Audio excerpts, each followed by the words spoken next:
Oh, my vagina, it burns. I know that's how I sound to some people.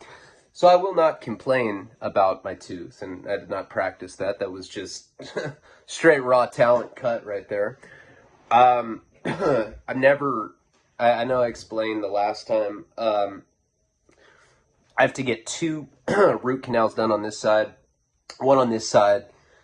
I've gone through a whole bottle of antibiotics, and I feel horrible. I feel like shit.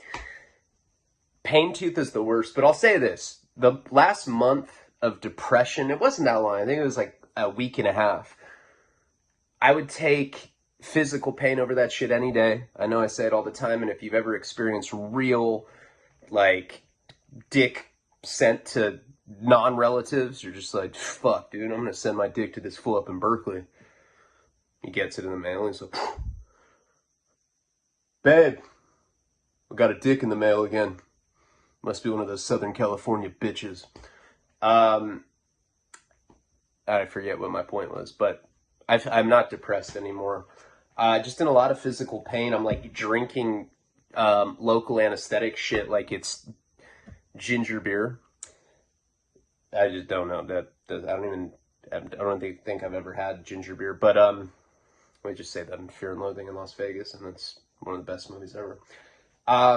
So it's just, it's been difficult to talk. But what I have done over the last couple days is I've really gotten a lot of content organized that I can drop, just extra stuff, clips, photos, stuff like that. And we've been working on the documentary. My primary focus over the last few days has been the screenplay I've been working on with Nick Stahl, which I finished today. And we've been working on that for a year. Some of you guys know, oh, well, some of you, it's the Mike Virgin story is part of that, but it's also experiences that he had while he was in Florida as well. I don't want to go too much into it, but Nick's really excited about it, and I think we have a couple pretty big name people involved with the project. I think I'm going to star in it. I'm just going to be sucking on bananas the whole time. Like completely, there'll be like a serious scene, and I'll just unpeel a banana and ram it in my mouth. Like, what? I'm an addict. So what? No, I don't know. Maybe I'll do that. I don't know. I'll do anything for money.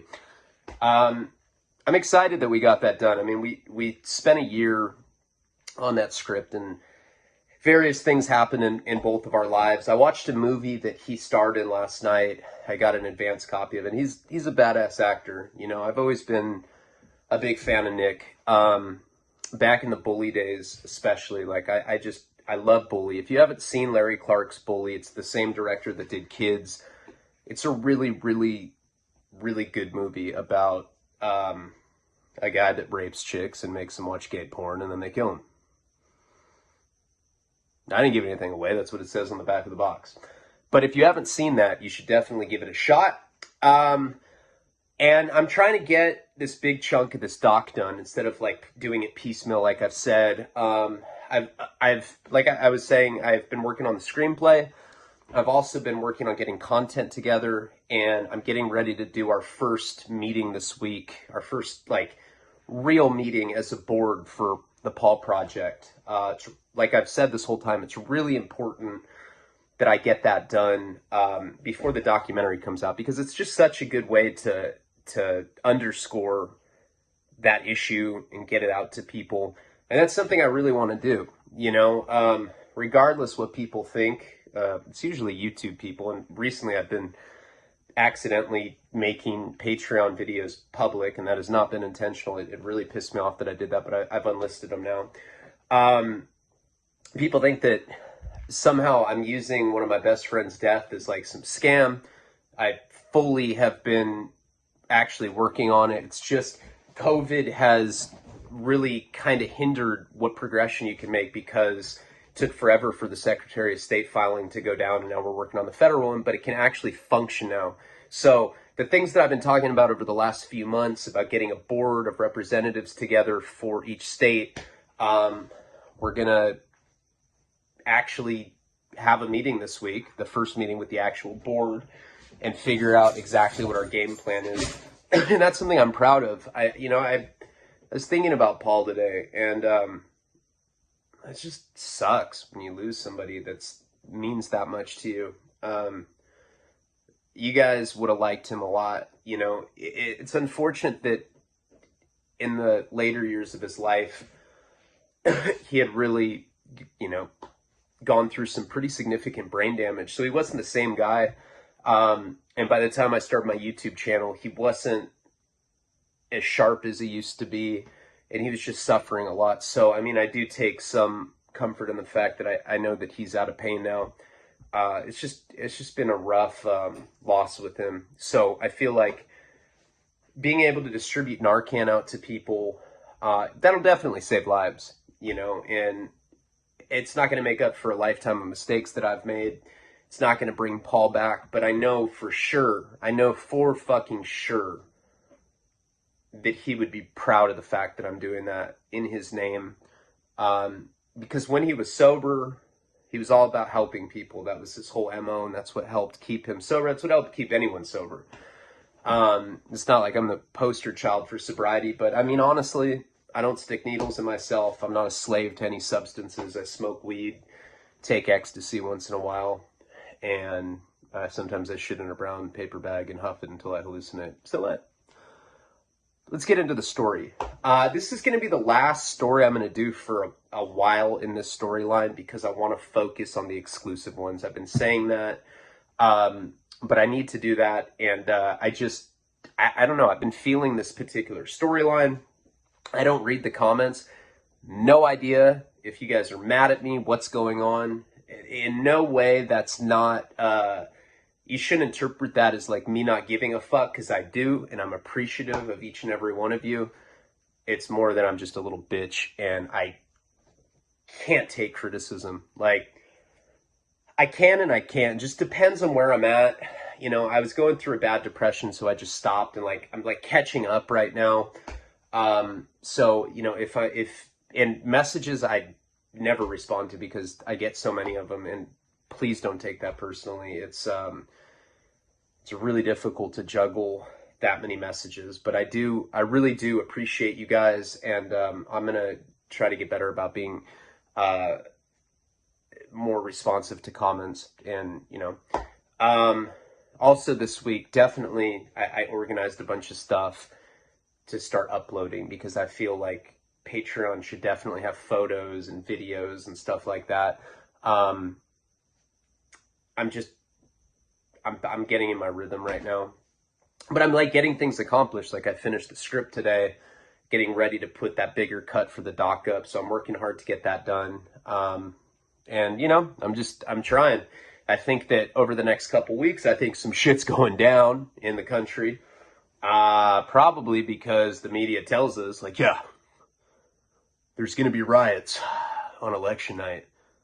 Well, fuck, there probably will be now that you're saying that. I don't know. I don't know if there would have been without you guys fucking pushing that issue, I don't know.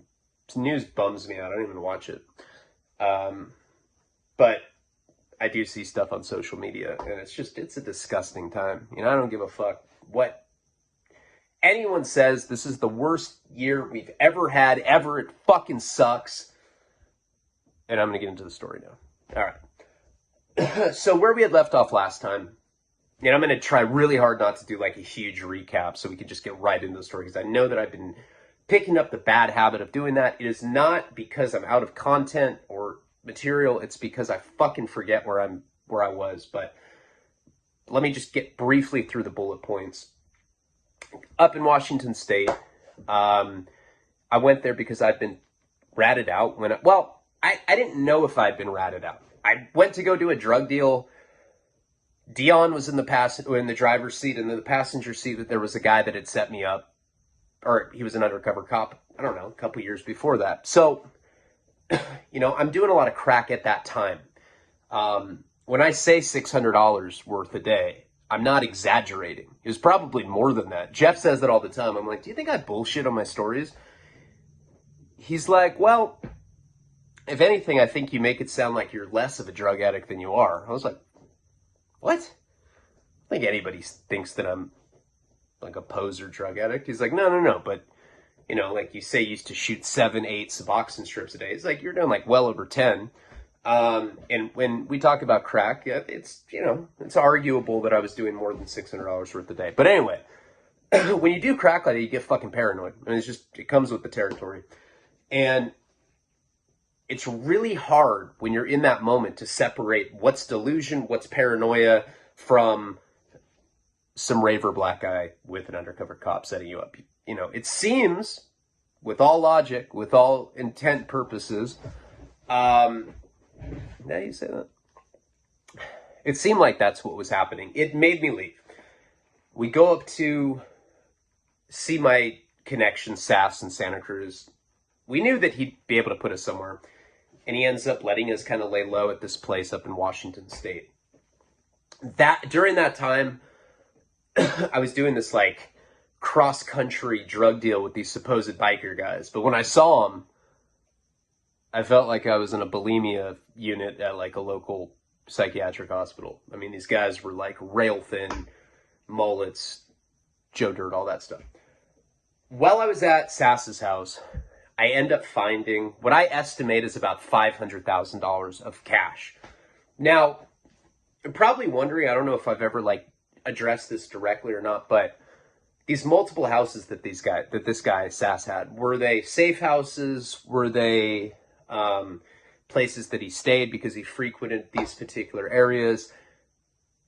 The thing about his houses were that he really probably controlled the market for MDMA, LSD, mushrooms, not weed because it was so competitive back in that time, but definitely for like the psychedelic and club drug portion of things. He was running it.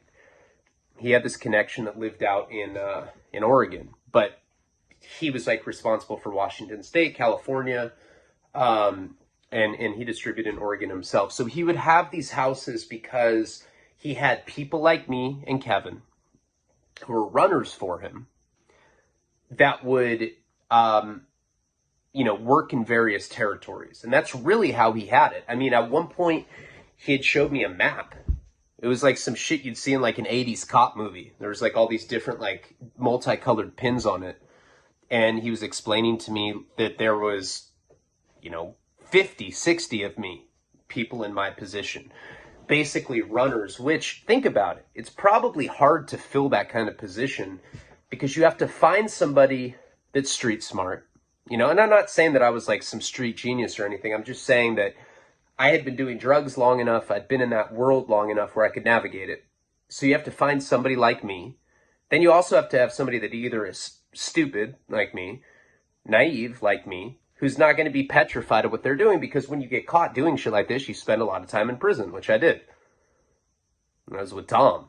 Well, I may, I was with guys like that because of this. It's hard to find people that are well-connected, street smart, have balls, or stupid, kind of one and the same, and are trustworthy. A lot of times when in that industry, you can laugh all you want, but selling drugs is an industry, and it's crazy. Like when you're in that world, when you're selling ecstasy, when you're selling acid, kind of the more, I wouldn't say obscure, but like the less common, the more of the recreational drugs. When you're in that world, you start meeting other drug dealers from the industry, and you go to industry parties and you're around drug dealers. It's really fucking weird. It's like some shit you'd see in like a TV show, like Weeds or something. You're like, oh, this is bullshit. They don't really have drug dealer parties. There's like paper letters that say drug dealing, and you're like, yeah, this party rocks. It's hard to find people like that meet that criterion you can still trust, because once drugs are introduced, and especially in that world, you see a lot of people stabbing each other in the back. It's just fucking how it is. I don't consider myself a bad person, but when I'm smoking $600, maybe more of crack cocaine a day, shooting heroin on top of that, I'm not always making the most solid decisions, you know? Not always like, man, I wonder how this action is going to affect you. Nobody fucking thinks like that when you're doing drugs. So I go up to this place. I had this deal with these puny little biker guys or whatever the fuck they were. They come short. They come with 50 racks. You know, you can't get 100 pounds of weed for $50,000. This isn't the 1920s. We're not in some fucking jazz club in fucking St. Louis or something. You know, it's like, I don't know where they thought that. I don't know if they had this idea that coming to California they could get cheap prices like that, but a lot of that was my fault because I never made things clear on the phone. I was never like, hey man, if you come with just 50 G's, you're not going to leave with anything. I never said anything like that. We never even discussed a number because we were trying to be safe or whatever. So we end up finding that $500,000 or whatever stack of cash. Let's just call it $500,000. These guys don't buy the weed. The next day, Jenny and I had pretty much come to the conclusion that we were just going to take it. I end up going and meeting up with one of the guys at the bar because Leon's putting pressure on me to tell him face to face that I can't come through with him. You know, it's like one of those things where he's just being a bitch about it. He's like, hey man, I'm not going to tell them no. I'm like, no, you're not going to tell them no? They look like figure skaters, dude. They're like the most unintimidating guys ever. He's like, yeah, I know, but can you just go have a drink with them? Now, I don't know if he had planned on stealing from me, but after I met up with the guy at the bar, after I went home, planning on taking that money so that Jenny and I could make a clean break for it, the money's gone. Try to call Leon. He doesn't pick up his phone. Then his phone's disconnected. Now we know. Now we already know what time it is. Now I don't think that he knew that I had drugs or that I had money like that at the house. He probably assumed that I had money. Knowing him, he was the kind of gambling addict that like you invite him to like a family barbecue and he shows up like jumping out of a rolling car because he owes bookies money. He's like one of those kind of guys. So it wouldn't surprise me if, like, he got in deep with somebody, you know, over gambling. Because he would frequent these underground poker clubs, just like they have in Rounders with Matt Damon. Where there's, like, Armenian guys where they're like, hey, man, if you don't give me your money, I chop your fucking fingers off, man. And, like, people like that actually exist. I haven't been around that world that much, even though I'm a poker player. And I would. I don't even give a fuck about my hands. I'm like, I don't care, take them. I give a fuck. Get paid, bitch. No, I'm just kidding. Please don't hurt me. You know, that's how it would be. But anyway, I thought it was all, in all actuality, it was possible that he had planned this, that he got in deep. Maybe he was, maybe, and this is, of course, like I'm smoking crack, pondering this. I'm like, maybe they were never planning on buying drugs anyway. You know, maybe they weren't going to buy the weed off us. Maybe they were just going to jack us from the get-go because he was in too deep. Because this is the kind of guy that would do that. So now we're fucked. We know they took the money. We just don't know if it's Leon's fault. But we know that his number's disconnected. And that, you know, we didn't know what to do at this point. But we knew that we couldn't go back to our house in Santa Barbara. We had Coachella music festival coming up. You know, at that time, like I had said, part of my job was going to festivals, getting my dick sucked by random dudes that didn't shave, bearded bums. I'm like, dude, just suck my dick. All right. Give you $40. All right. All right, let's go. What the fuck was that? All right. Anyway, you know, going to festivals, going to raves is just part of what we did. So we had Coachella coming up. So we decided we had money on us. But remember, when we had gotten when I had thought that Dion was setting us up, we were at my house, you know. Jenny had time to stash the drugs, but we didn't have all of our money. We had some money. I don't remember what we had. I really can't. I mean, I was doing so many drugs during that period. Some of these details are hard for me to remember. But we had enough to kind of carry on with what we were doing, go down to Coachella for the music festival, party, kind of get our minds off of it. That's how we were thinking, like, let's get our minds off of it. When we come back, we can deal with it. We'll see if Pfeff ever brings it up. If he doesn't bring it up, we'll never bring it up, but we're definitely not going to let that go with Leon because we knew that he was the culprit. So we end up leaving this house in Washington State, and we go down. Pretty sure we made a pit stop in Santa Barbara. I want to say that we did because was Jeff? God, see, there's a couple details that I don't really remember. I don't know. I guess it really doesn't matter that much. But we end up going down to Coachella. Hold on, I'm gonna light this. Really need a lighter.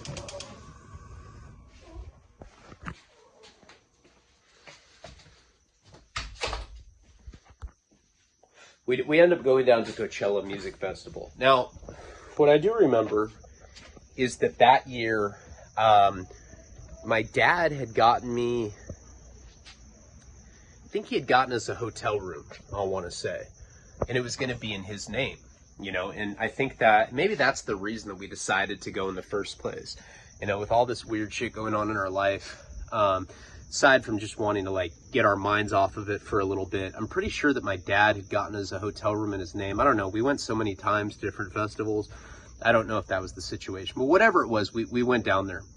And that year at Coachella, it was going to be Jack Johnson, who taught me how to surf in Santa Barbara, coincidentally, a whole separate thing, but he was my surf camp instructor when I was a kid. He was going to be the first night. Prince was going to be the second night, and Roger Waters from Pink Floyd was going to be the third night. I'm a shameless Pink Floyd fan, so really we were going for Roger Waters, but there's a bunch of other bands we wanted to see as well. The Verve, Atmosphere was there, Aesop Rock, Suicidal Tendencies. There was a bunch of shit that we wanted to see there. So I remember somehow we had gotten like a personal stash of drugs to go. And we brought blotter acid, we brought DMT, we brought weed, and we brought 2CB and 2CI, which somebody had kicked us down. Basically, we just planned on tripping for a few days because that's what we would do. We would go to these places, we would take hallucinogenic drugs, we would take ecstasy, and, you know, we just kind of network with other like-minded people. Because every time we went to a place like this, we'd leave with a bunch of friends, solid guys like Dion. They're like, I don't even care. I'll set you up. Fuck you. You know, that was the first time that had happened with somebody that we had met from like in like the party scene or whatever. So we ended up getting this nice hotel in Coachella Valley. Now, Coachella Valley, as I've mentioned before, has the best heroin in California. They're in Salinas, California. For some reason, those are like the two best places to get heroin. And I remember that we checked in the night before the festival, so we like had an entire day to kill. And I went and I scored some Coachella Valley heroin, and I'll never forget that because it was so strong. And Jenny got really mad at me because I was like obviously like nodding out and I couldn't even really talk to her. And remember, I had just gotten back from Washington State and I was buying heroin off guys like in the park that were Vietnam veterans, and that shit was like whatever. But the Coachella Valley dope, really like the strongest shit you can get. So I was pretty much incapacitated that first night before we went to the festival. What we had and what we usually did when we went to festivals like that is we had a DOP kit. If you don't know what that is, it's like a little leather satchel with like a zipper that you put bathroom stuff in. Like you put like your toothbrush, deodorant, and we had one of those shaving cream bottles that you could unscrew at the bottom, and that's where we put our drugs. Now, Coachella was probably the first really corporate festival that we had gone to. You know, we gone to Burning Man with Paul and been to Reggae by the River. We've been to 10,000 Lakes. We've been to a lot of festivals, but Coachella was one that was like really corporatized, you know? There's like a lot of like big name sponsors there. There were a lot of like, you know, vendors selling various like commemorative items and shit like that. So with that, there comes a lot of security, a lot of police. And we always put our drugs in that DOP kit in the little shaving cream thing with the false bottom.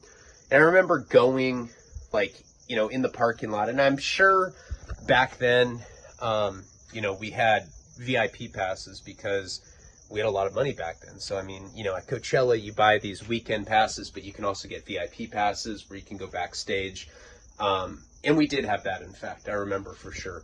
So also at VIP, you get to like, you know, kind of circumvent the big lines. You know, if you have VIP, you get to go in just a separate line.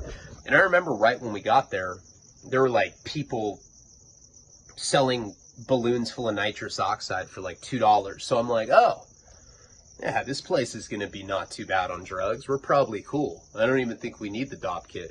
Like, as I'm saying that, I look over and there's like literally like, you know, paramilitary present fucking police, like all these like SWAT team guys with dogs. And they're like thoroughly checking people, you know, at the entrance. They have like metal detectors. You see like some fat guy like bending over and they're like sticking a flashlight in his ass. No, I don't know. I made that up. It's weird that that's the kind of shit that I come up with in my mind. But I remember we started freaking out. We're like, fuck, you know, I hope we don't get caught. And someone told me a long time ago in high school, and I've always really lived by this tenet, that if you act like you're doing nothing wrong, you aren't. And if you truly believe that you're not doing anything wrong, you're not. So you just walk through places like that with confidence. I've done that a million times. I don't know if you guys remember the time that I had gone to Florida.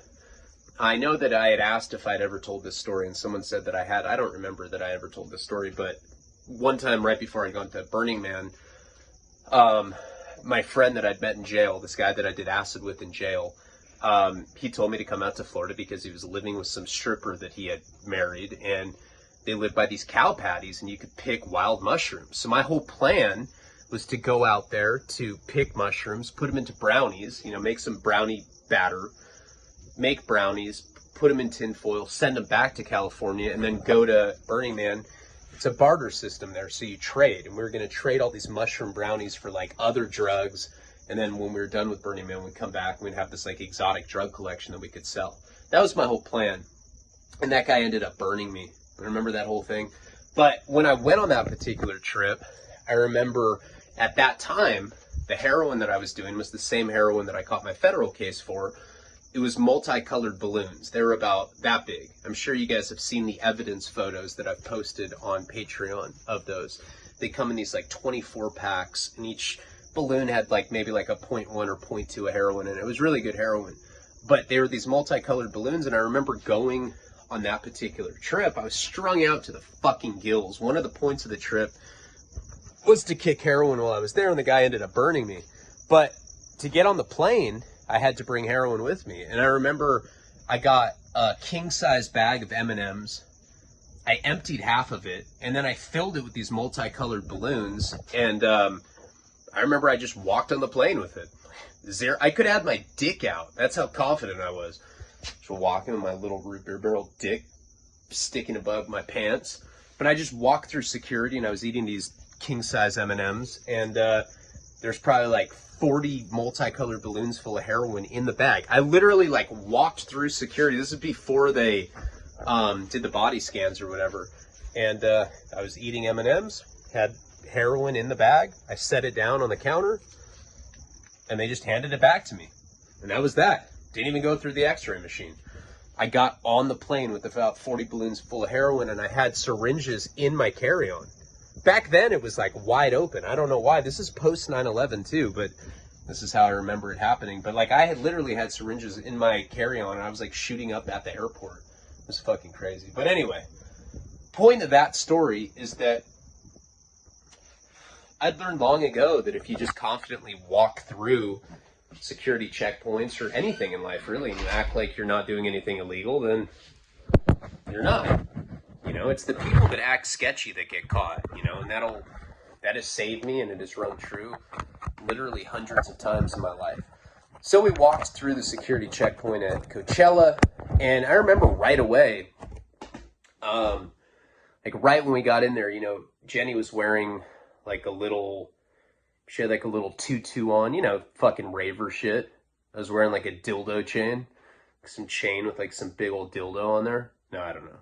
That's a pretty lame thing to make up. But, you know, we were trying to look all eccentric. I think I had my shirt off. I had like back knee. I thought I looked like Brad Pitt in Fight Club. I was like, so what? My whole back was covered in like pepperoni, like fucking acne.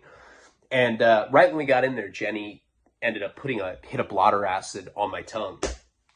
And she's like, open up. And she like put it on my tongue and like took a Polaroid of us. We looked horrible. We both looked like we were dying of some horrible disease. We were both like pale and sucked up. She wasn't even on heroin back then, but she just looked like that. Rest in peace, Jenny. And I'm sorry for saying that, but she was strung out on coke at the time, and I think that's why she looked like that. But we started frying on acid, and we had gotten in there, I don't know, mid-afternoon. I did that Coachella dope the night before. You know, I was probably chipping away at it that day as well. But right when we got in there, I took this hit of blotter, and we walked around and we just started doing festival stuff, like going to different, you know, venues the little makeshift yurt venues where people are selling beer. We drank beer, waited for the acid to kick in, and had a pretty wonderful trip, you know. Place like that, even though there's cops walking around and like you're like tripping on acid and you like look to your left and there's like two like, you know, bouncer looking guys like big old like metal goatees, and they look all mean, and then they just like start making out, and you're like on acid. That's pretty shocking to the system, you know, like just typical stuff like that. And I remember that night, the Verve was playing. They were opening for Jack Johnson. I mean, when you're at festivals like that, it's like 30-minute sets, right? There's like, you know, Stone Temple Pilots will come on for like 30 minutes. Then Jane's Addiction will be on for like another 30 minutes. And it's just bands doing pretty much like their hit core catalogs. And I remember before Jack Johnson, you know, acid lasts for like 14, 16 hours, depending on how much you take and how strong it is. But I remember we tripped all day and had like a really, really good trip. Once in a while, I'd have to go to the porta potty because I'd have to shoot heroin like in my ankle. And I remember that just being disgusting. My shoe would be like in shit. I'd be like, fuck. And then I'd just be tripping and wouldn't even care. I was like, I don't even care. We're all one, you know, saying shit like that. And so the Verve comes on. The Verve is the band that did Bittersweet Symphony. It was that song at the end of Cruel Intentions. A band I've always really liked. Richard Ashcroft is the singer. I love that band. They did Lucky Man. They do The Drugs Don't Work. And he was so fucking gouged out on heroin. I have never seen a musician be that inebriated by anything. He was like, he like literally got on stage. He's like, hey, and he's like, you know, he's British. So it's like, I always feel like British guys, when they're loaded, it like gives it away more because their British accent sounds even more raspy. He's like, hey man, it's fucking grand to be here tonight. And you're like, God damn, guy's on heroin. Just the British accent alone makes you think he's on heroin. He's like some fucking deranged beetle or something. And he's like, all right, look out into the desert. He's like, this is Hunter's Desert. You know, he dedicated the song The Drugs Don't Work to Hunter S. Thompson, which I loved. I was like all like tripping, and I was like, oh. It's like trying to touch him, but I was like probably like thousands of feet away, but I like was tripping so hard on acid that I like thought I could touch him. But anyway, that's not really the point. He starts doing the song The Drugs Don't Work, and it was awful. You know, then he does Bittersweet Symphony, and it sounded like Amy Schumer doing karaoke or something. He's like, it's a bittersweet symphony. It was like all out of tune like that, and I was just like, I remember looking at Jenny, and I was like, hey, does that guy really sound like that, or is it the acid? She's like, this guy sucks. And I remember we were like in this, you know, we like had this blanket that we were sitting on, because that's how festivals work. That's the cool thing about festivals. There's not assigned seating. And I remember we were like on this lawn, and she like started trying to jerk me off under this blanket, like while he was all this like Amy Schumer. I don't know why I keep going back to her, but this like horrible rendition of one of my favorite songs of all time. He's just completely killing the song, not in a good way either. And Jenny just started jerking me off, which like made the whole situation just weirder. I was like, ugh, sex, gross. And she's like, oh my God. She's like, I hate you on acid. I was like, oh, I don't know. I don't feel good. I have to shit. And she's like, okay, I'm cool. And she just stopped jerking me off. So then after the Verve played their set, Jack Johnson came on, the guy that taught me how to surf. And I don't know if you know who that is, but he's a pro surfer, and he's just some guy that does acoustic guitar. He's like one of those guys that probably hasn't worn a pair of shoes for like 40 years or something. His feet are like calloused and black. He's just like one of those cool guys. He wears like tongs and shit. Like, I've always wanted to be a tong guy, you know? It's like, hey, Ryan, what are you doing today? You wanna come over? I don't know, maybe we can watch a movie. No, man, I'm busy. What are you doing? I'm gonna go buy a pair of tongs.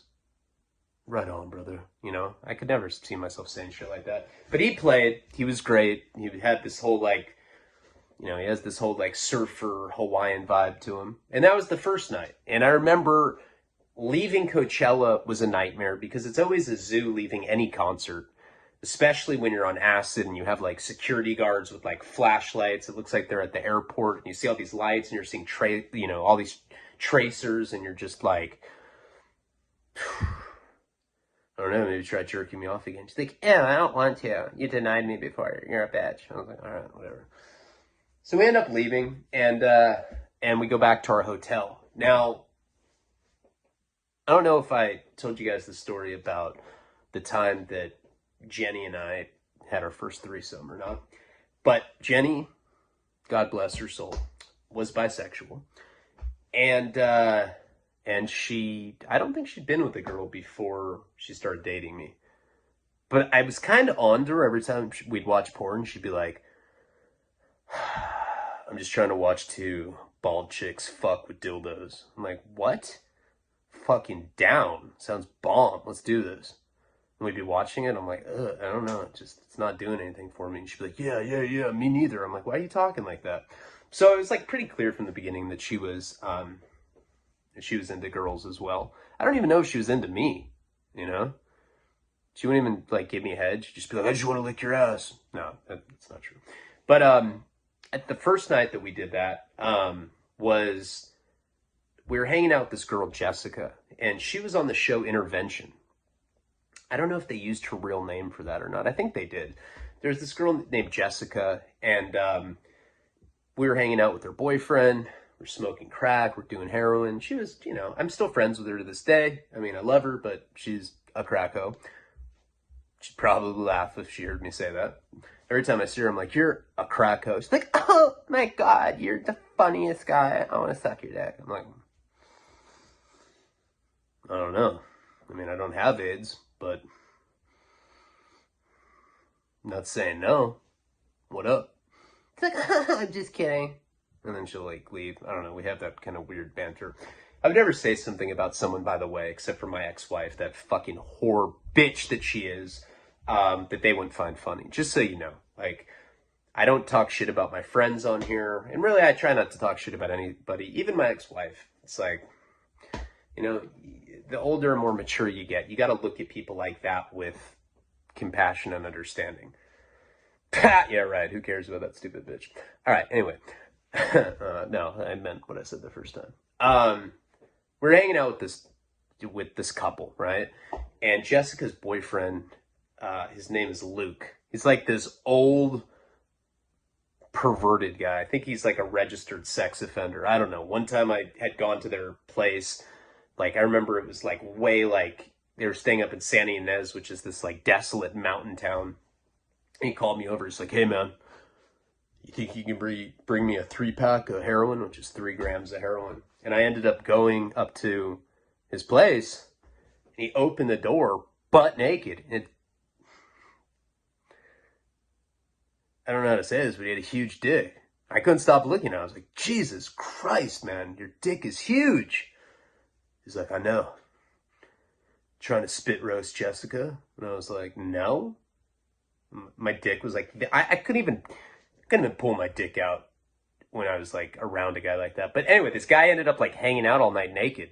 It was weird. He'd be like sitting, like doing Marilyn Monroe poses naked, like occasionally fart, like naked, which sounds way grosser when someone's naked. It's like,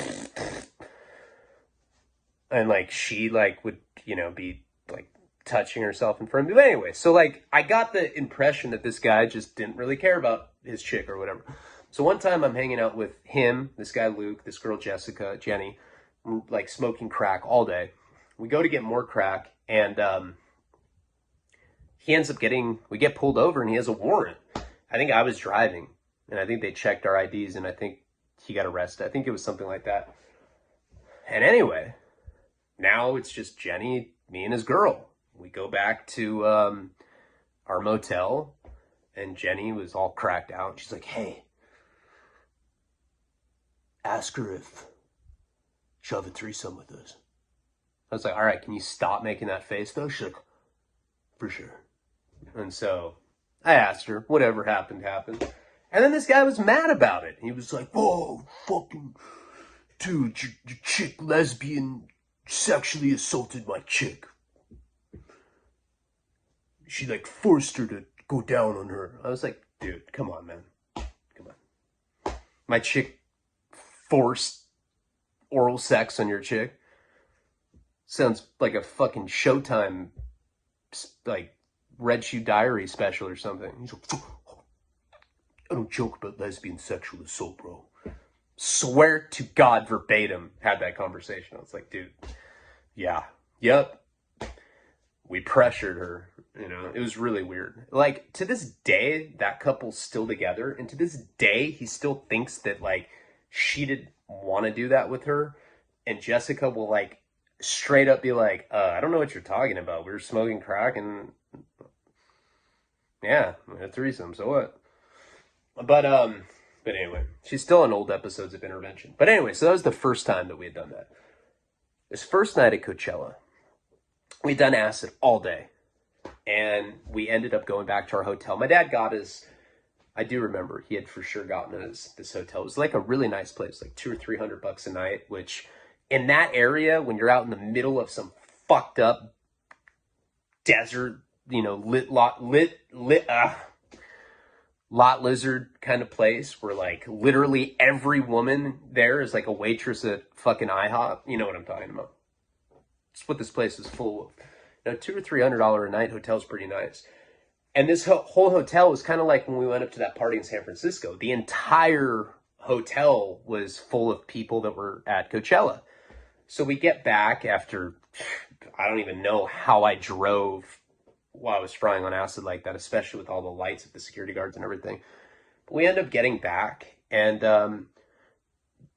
I think we'd gotten champagne or something that required ice from the ice bucket. Anyway, I don't remember why, but Jenny left the hotel room, and she came back, and she was with this chick that was pretty busted, And I already knew what it was, like, when this girl shows up at our place. She's like, hey, I found this chick by the vending machines. I think she wants to party. And I'm looking at this girl, and I'm like, first of all, I couldn't confirm or deny if this was even a woman, because she had pretty linebacker-esque shoulders. And I already knew what it was. And, we weren't smoking crack or anything, but we ended up taking Molly that night, and which was nice. It kind of like helped us come down from the acid. And before I know it, I know this sounds weird, but it was the girl's idea. And she's like, let's get naked now that we're rolling and let's play leapfrog. And I was like, okay. And this girl, look, man, you win some, lose some. If we're doing like looks on a scale from 1 to 10, and I do factor personality into it. Looks wise, she was about a 3. With her personality, it brought her down to about a 2.5. She was annoying, obnoxious, and she looked like she might not be a woman, but she was. She didn't, I don't know, unless she was like post-op. But yeah, we're naked, coming down off the acid. We're rolling on Molly, and we were playing leapfrog, and then whatever happened happened. But let's just say it was a really perverted night, and it was like one of those things where as soon as I came, I was like, I'm gonna go smoke a cigarette. And I like called Jeff. I was like, oh my God, I just fucked such an ugly chick. And Jeff's like, ew, you should start fucking guys. It's spiritual. And he like hung up on me. But that, for real, we like ended up having this threesome with this ratchet ass chick. And it's probably an IHOP waitress. But anyway, so that was the first night. Second night of Coachella, and I'm pretty sure that I've told this story before, but we go to Coachella again. So like the acid wore off, whatever. Go to Coachella the second time, and right when we get there, same thing. We go through security, act like we're doing nothing wrong. We got the little dop kit, and right when we get in, Jenny's wearing like a tutu, like day 2. Smells like that chick. Jenny's like, last night was pretty fucking rad, wasn't it? And I was like, I don't know. I must not have been on enough Molly. That chick was disgusting. If you want to do something like that again, let's get an escort or something like that. That chick was way not on the level. She's like, take some more acid then. I was like, okay. So I ended up taking it again right when we got in there. So again, acid all day at Coachella. And that morning, for some, you know what? We hadn't slept that night. That's what it was. We never slept that night.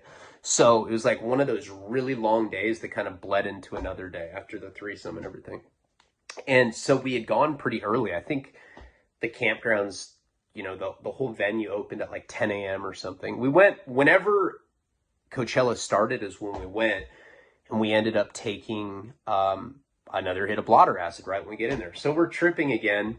And with acid, it's weird because you build up a tolerance. So like, we took the same, it was the last hit that we had, which sucked because I really wanted to save that for the Roger Waters show the next night. But we ended up eating like the last of what we had, which was okay because we ended up getting more. But we tripped all day, and it wasn't as intense as the day before because we had just done it.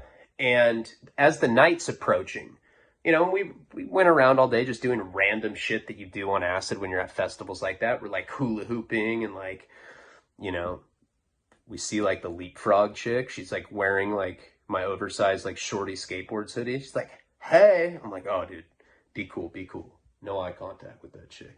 Don't let her come over here.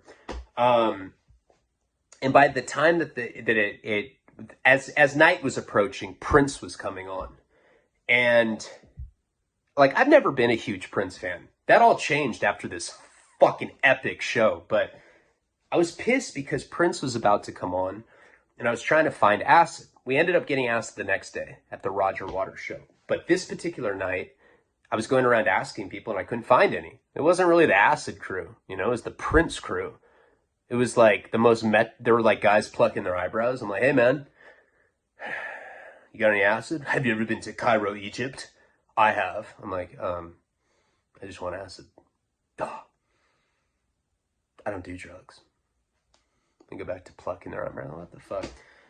So I'm mad at Jenny. We started getting in this fight because the acid already subsided, you know? First time it lasted 14, 16 hours, whatever it was. The second time it probably lasted like 8 or 9 hours because we had just done it.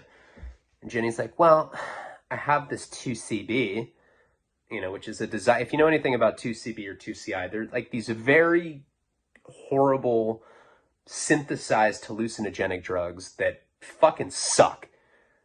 They suck so much that they're not very popular. It's like the kind of thing where people do it and they're like, man, that was whack. I'll sell you a hit for $40. You're like, all right, I like whack, you know, and you take it.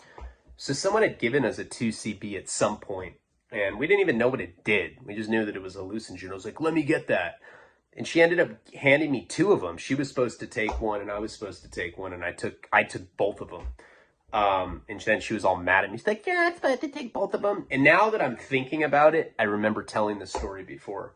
But I don't think I told you guys about what had happened the night before with the threesome girl, because it wasn't a fucking thing that I ever want to bring up again in my life. But right when that shit started kicking in, I remember I started getting really nauseous. And I went to the bathroom. I go to the porta potty. And if you guys remember, if I ever told this story before, right when I puke, I just start tripping balls. Tripping balls. And I had taken a shit in the porta potty, and it was the same thing at like the first time that I did acid. I forgot to wipe, and then I was convinced in my mind that I could smell my own shit, and in turn, other people could smell my shit as well. So I get out of the porta potty, and this 2CB is like super unpleasurable. It's like huffing, solvents until you fucking see things. It's like that kind of high. Fucking bunk. And I remember just being like, oh. And she was so mad because I had taken both of them and she wanted a trip too. And I was like super uncomfortable. I was weirded out. I was like, I didn't want to be around anybody. And it was one of those things where I didn't know if I was going to make it. I didn't know if I was going to be okay. And we walk over to the area where everybody stands to hear the music, and Prince starts playing. It was electrifying. I don't even like guys. I would have fucked a dude right there and then. I was like, dude, I'm feeling this, bro. But I really liked it. I mean, there was all these like hot chicks like throwing their bras up. And when he did Purple Rain, he's like, all right, guys, Purple Rain. I want to see some rain up here, or whatever he said. And like, you see all these bras just go up there. And we had a great night. It was great. So that was the second night. So now we go back, and 2CB, mind you, is kind of like mushrooms. It lasts for 5 or 6 hours. Not that big a deal. It's not as long as acid. Remember, I was coming down by the time that we got in our car. And by the way, that was like a cathartic fucking concert for me. I was crying the whole time. Grabbed Jenny. I was making out with her, and she wasn't on drugs. She's just like, get off of me. I'm not on anything. This sucks. Smoke some weed or something. She's like, that's stupid. I'm gonna be tripping. She didn't even talk like that. I don't know why I'm imitating her like that. But it was an amazing performance. He killed it. He covered Radiohead's Creep. And I mean, he literally stole that shit from Radiohead. He did it better than they do it. So we end up leaving that night. Now, I hadn't brought my cell phone with me the whole time. Now remember, this is a 3-day festival. We still have the next day where Roger Waters is going to play. And I remember getting home that night, somehow again, by the grace of God, had been on all these drugs, and I somehow make it home. Jenny's looking at the vending machine, seeing if she can find any lot lizards to fuck. And I'm just like, fuck, I'm tired. We hadn't slept for a couple days.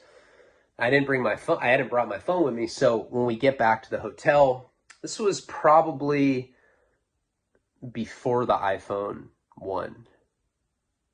Maybe. No.